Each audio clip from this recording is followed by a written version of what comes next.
Hello and welcome. I'm Chris Royce, a member of the League of Women Voters of Chicago and your host for today's show. Founded 101 years ago here in Chicago, the League is a nonpartisan political organization which encourages the informed and active participation of citizens in government, works to increase understanding of major public policy issues, and influences public policy through education and advocacy. And there are hundreds of local leagues throughout the country. These interviews with the aldermen are part of an effort to educate people about those who represent us and who also set policies and ordinances that govern us here. Today, our guest is Alderman James Cappleman of the 46th Ward. Welcome, Alderman, to the show. We appreciate your taking the time to be with us. Please know this Zoom session is being recorded and will be available for viewing after today on the League website. We'll also be sending you, Alderman, and everyone who registered for this program but who is not a member of the League, a link to the video when it becomes available. Also, everyone should know that we have provided the alderman with questions in advance so that he could be familiar with them and make some choices about what he would want to convey. So before I start, I want to show you a map with all 50 wards and then a map of the 46th ward. Okay, so what you're seeing now is a map of all 50 wards.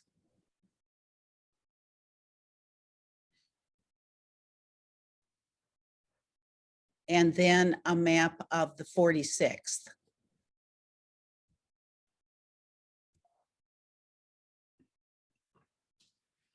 So Alderman, let's begin. Please, I'd like you to describe your ward. What are the main boundaries, what neighborhood it includes, and what is the makeup of it in terms of residential, commercial, industrial? Sure. And this is the current map of the ward. There will be a new map in the 2023 election.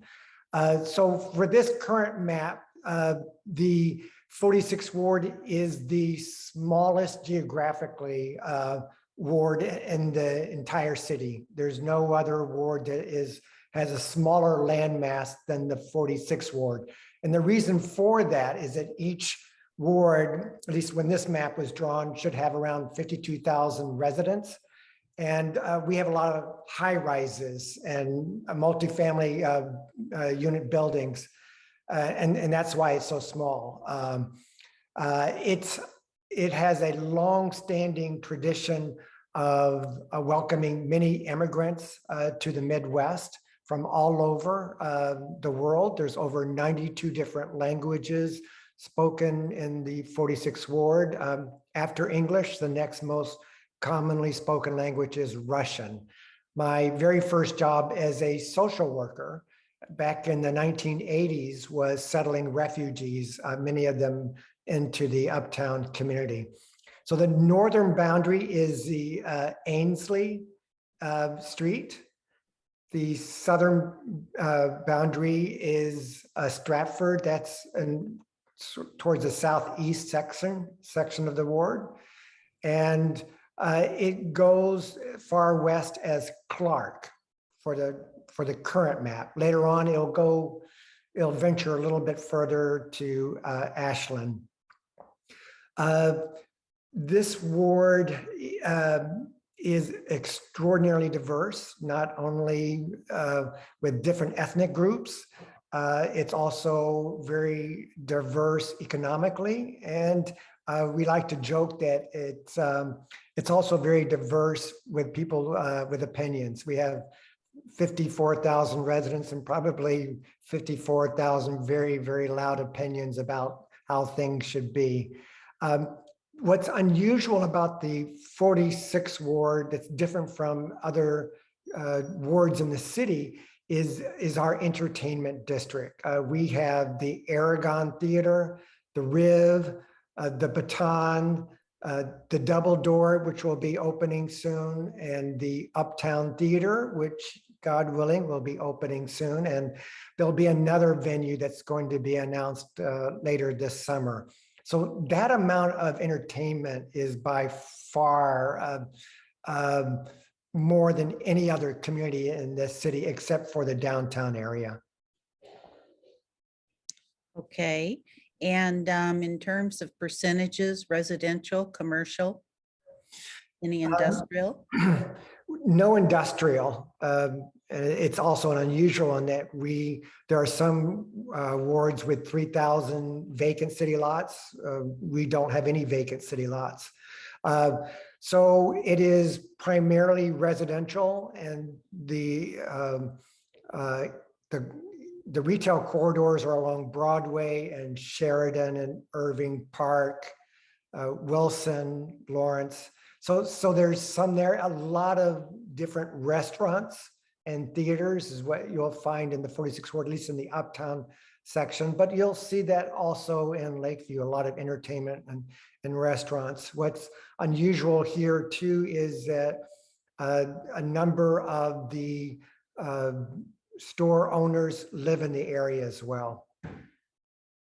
Okay. I think we can remove the map now. Good. All right, so let's talk about some of the issues in the ward. What are some of the key issues? Well, since the 1950s, the most pressing issues have always been focused on crime, especially violent crime. In the uptown community, we have 3 gangs, conservative vice lords, the P-Stones, and the Gangster Disciples. So it's always been an issue, but in the last several years, our violent crime rate has dropped dramatically. It's now the lowest, we're experiencing the lowest violent crime rate in our ward's history. It's just never been this low before. We still have issues with now carjackings and that kind of stuff, but not so much in the uptown community. It tends to be more in the Lakeview area of the 46th ward rather than the uptown section. The majority of the concerns that we hear from constituents is focused around homelessness. We have 6 homeless shelters within 5 blocks of one another. We have more homeless shelters in the 46th ward than the combined total of what's found on the entire north side of the city. We also have the largest tent encampment in the city. It's along 2 uptown viaducts, Lawrence and Wilson. We have 4 nursing homes for people living with chronic mental illness. We have, I think, 4 buildings that provide supportive housing for people with all kinds of needs. And we also have 50 units of housing for people who are diagnosed with a chronic mental illness and a substance use disorder. So this area is known for, really doing our part to address the needs of people experiencing homelessness. However, we've had some explosions of propane tanks under the viaducts. People who mean well will give propane tanks to people living under the viaducts, and And for what reason? To cook and keep themselves warm? And yes, for those reasons. okay. And there have been times when those propane tanks have gone too close to a tent and caught fire, and then it catches other propane tanks on fire as well, and so there'll be some explosions. And so as a ward, we're grappling about how to best deal with that, because it's really, we're finding it just almost impossible to stop people from giving propane tanks. And I understand it, because when it gets down to 0 degrees, if you don't have a propane tank, you could freeze to death, but it still causes explosions. And it's not only unsafe for people who are living in the tent encampments. It's also unsafe for pedestrians and for people who are traveling by cars through that area as well. Okay. So when did you first join the city council and what made you decide to run? I joined in 2011, and actually I did not want to run. I tried to get other people to run, and someone said, "Why don't you run?" And I thought if I ran, I would lose. That was the first time in 2007 when I ran, and I did lose, and it was okay. Not a big deal to lose. I thought it was at the time, but actually I wasn't prepared to be an alderman. I ran again. I mean, I've always been involved in the community. I have 7 brothers and sisters. We're all very, very active in our communities. So it's just following the footsteps of my parents, who are also very active in their communities as well. Okay. So do you have any other employment besides alderman? No, I know some of my colleagues do. I don't know how they do it. I don't have the time. There's a joke that being an alderman is a part-time job. It's the busiest part-time job I've ever had. I easily work 60 hours, sometimes more a week. It's extraordinarily rare for me to have one complete day off. I can't remember the last time. I think Christmas Day was the last time I had a full day off, but I can't even remember that. Well, that's dedication, so you're to be commended for that. You're the vice chair of the Health and Human Services Committee of the City Council. How would you describe the matters that come before your committee? We've looked at all types of issues that face our residents. One interesting thing that we've looked at, which I strongly believe in, but we've not been able to get far, is reparations. When I was studying for my master's in social work, the professor in one of my classes stated that the amount of education that a person has today, there's a direct correlation to the amount of property your ancestors had in 1860. And my ancestors in 1860 had 200 acres of land. And that was my great-grandfather. My grandfather was a physician. My father was a physician. My mother was a registered nurse who had graduated from college.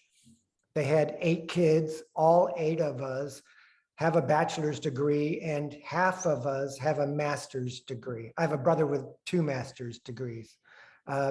That's just not true for many other people in the city of Chicago, especially those who are African-American during the time of slavery. So it's just not a coincidence. So I believe that we need to address that wrong, but we've not been able to do that at this point in time. Is that is something that individual wards can do? Well, we want the city to do it just like Evanston, Illinois has done it. You know, I mean, every city is kind of looking at it, or not every city, but many cities are looking at the idea of having reparations. I think African Americans need to see that we're serious about addressing institutional racism that's impacted this city and this country, and I think just doing that would go a long ways. It would signal that, you know, we really are serious about addressing this wrong that happened so long ago. Okay. So moving on to the city council, what, if any, changes would you like to see? Okay, so this is maybe a little bit controversial, but when I was first elected in 2011, we had a new mayor, Mayor Rahm Emanuel. And he kind of, maybe a little bit of a joke, but he said that, I think we have too many aldermen. I think we should cut the number of aldermen in half. And I was on, I had a TV interview at the time, and they asked me my response to that. And I said, you know what, I agree, which shocked the mayor when I later told him about it. But no other city in this country has such a high number of city council representatives. The city of Houston, and that's where I'm from, has a similar population.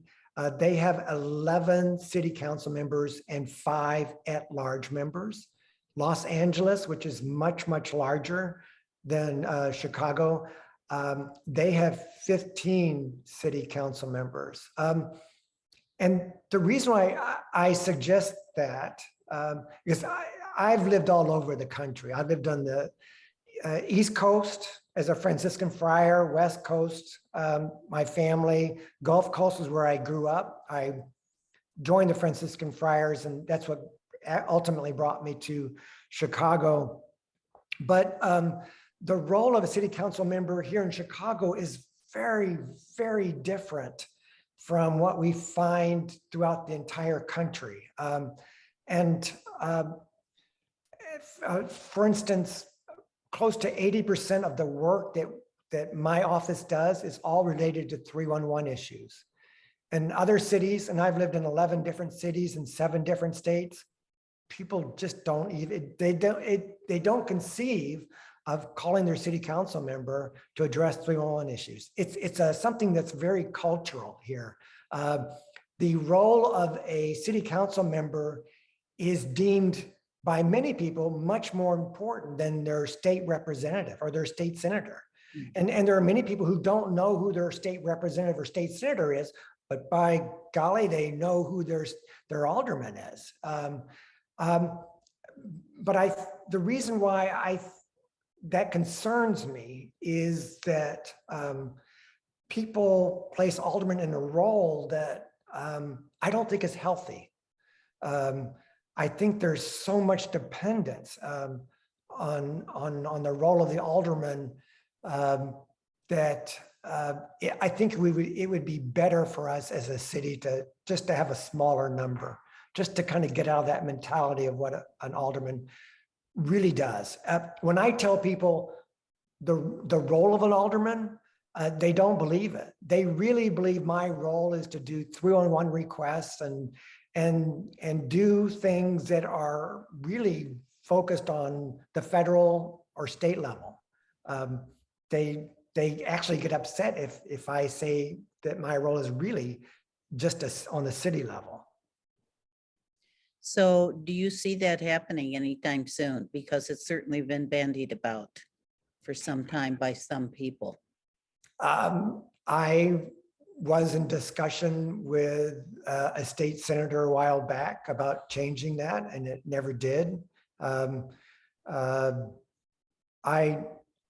don't see it changing until we change the culture of that we find in Chicago. There's a lot of dependency on that alderman. And once that changes, I think that I could see is going in that direction. But for now, this is a city where there's a lot of workarounds. As a social worker, I believe that when there's a problem, you just don't address the problem, you address the system that causes the problem. But the way Chicago residents often respond to their alderman is, if there's a problem, I'm going to call my alderman, and my alderman will bump up my request ahead of other aldermen, because that's the role of an alderman. We had this thing right now going on about the redefine the drive. And I have constituents who believe that I, as an alderman, have every right to ignore federal and state standards about what is deemed safe for Lakeshore Drive because I should be their advocate and do what's best, do what they want, rather than me saying, you know what, I really do have to abide by federal standards. And I all the time get people saying, no, you don't. You are our advocate. That's not a healthy way of responding to matters that make us safe. And it would be a challenge to get away from that, but I appreciate your sharing what it might be like if that could happen. So it's no secret that gun violence is just rampant in this city. And I'm wondering if you think that more could be done effectively to try and get a handle on it. Yes. So thinking not only as an alderman, but as a former social worker, we just don't fix the problem by taking guns away. And it's not just by changing the curfew from 11 p.m. to 10 p.m. In Millennium Park. That's not going to fix it. We have to fix the reasons why this is occurring. And for instance, the 46th ward, we have a violent murder rate that's actually rather low, but there are 14 wards in the city of Chicago with a violent murder rate that is 10 times higher than what's found in the 46th ward. 14 wards. All 14 of those wards exist on the south and west sides of the city, where there's a disproportionate African-American population living in extreme poverty.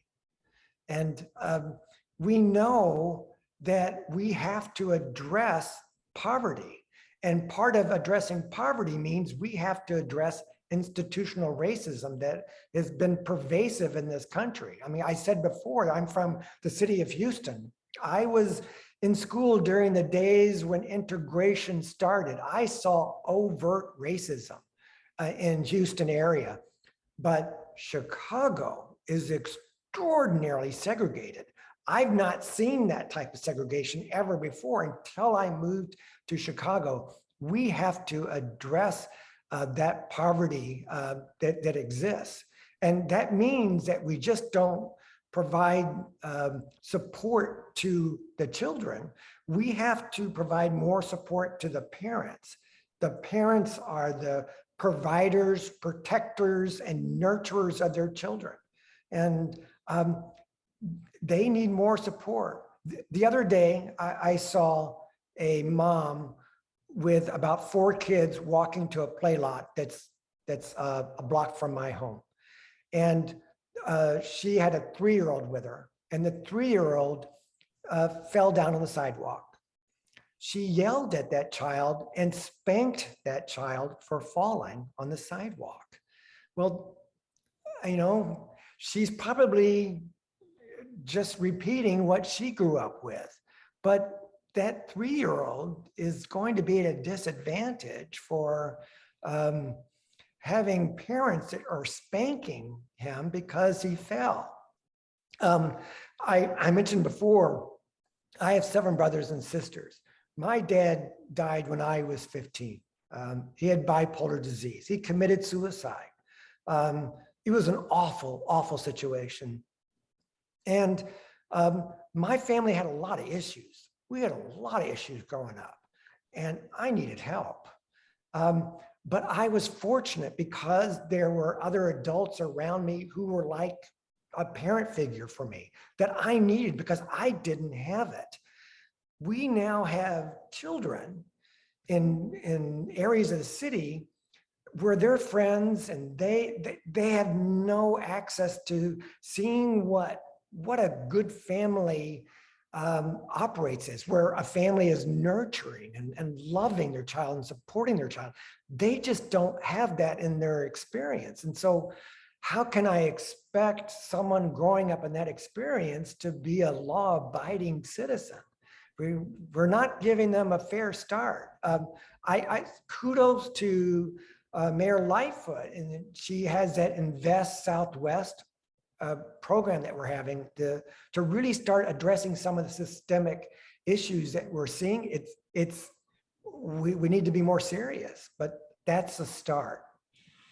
Well, and I think there are a lot of organizations, youth centers and after school programs that are trying to do something, but it just isn't going to happen overnight. And so what can be done? I mean, almost every day, teenage children are shot on the streets of Chicago. It's a Every horrible day. problem and nobody seems to know what to do. They don't know what to do because the answers are so complicated, and if we knew the answers, we would tell all other cities across the country, because all cities across the country are experiencing the same thing. I think COVID also did a number on us and especially children who learned remotely. The problem was a number of these children who learned remotely, their parents had to work. They had to leave the house because of the type of jobs that they had. Working maybe at a restaurant or cleaning a hospital or something. And so these children are left alone during the remote learning, while other parents with a wealthy means could stay home because of their jobs and they could be with their children to learn remotely. Well, that did a number. I mean, we now have 11, 12-year-olds with guns who are carjacking for a joyride. That's not good coping. So there's a couple of things we're starting to do that I like. We have a number of different hospitals that for every child born in that hospital, a nurse practitioner goes out to the home to make an assessment of the situation. And that nurse is able to assess, you know what, there's some issues with this family. Let's provide this family with more support. So I think we need to do that. I was fortunate as growing up that I was able to see parents, two parents in a house where they responded in a very supportive manner to their kids when their kids needed help. That helped me. We need to grow the middle class so that those with low income can also rub elbows with those with middle incomes and higher incomes, and we can get that. That can happen when we address the segregation in the city. It's much healthier for any community to have a mix of incomes. When you have just one level of income, I don't care if I'm talking about low incomes, and I'm talking about very, very high incomes. I don't think it's healthy. I think children need to interact with other children from all different levels of income. That's how we learn from each other. Well, it's a complicated situation, and I'm sure we could keep talking about it, but I did want to move on to another question. League members have observed that the committees and then the council regularly pass agenda items for which the actual contents and text of what is being approved are not available for the public to see until days after the meeting. This is because of the provision in Rule 41 that allows the mayor and city departments to present direct introduction of items to the committee. Apparently, the clerk's office is bypassed, so a number is not assigned and the text is not posted on the Legistar. Would you support requiring that any such direct introduction of items and their text be made available with an assigned item number to the public no later than 2 days prior to the meeting? Absolutely. I was looking for some legislation this morning, actually, and I couldn't find it easily on the Legistar. So yes, it should. We need to have a very transparent process in the way we run government. Okay, good. I wanted to talk a little bit about elections and a possible alternative that seems to be gaining steam in some markets. Currently, when one candidate for mayor or alderman does not receive at least 50% plus one vote in the February election, the top two vote getters are on the ballot in a runoff election. What is your view about using ranked choice voting to determine the winner in lieu of a runoff? And just in brief, so our audience knows, ranked choice is an alternative system where voters rank candidates in order of their preference. You know what, I'm open to either. I don't have a strong opinion about it. However, it's really not for city council to decide, because it's really falls within the parameters of our state elected officials. They're the ones that are charged with that decision, but I would support whatever they choose. Okay. So if the league wanted to support one of your initiatives, what steps would you recommend they take? I'd say first set up a time to speak with me. I have open office hours every Tuesday from 3 to 5, but if that's not a good time, we always make it available for that person. Whenever I support something, I use 3 criteria. That's very, very important to me. And I tell people, if you want to convince me of something, these are the 3 things I look at. Number 1 is what you're presenting. Is it fair?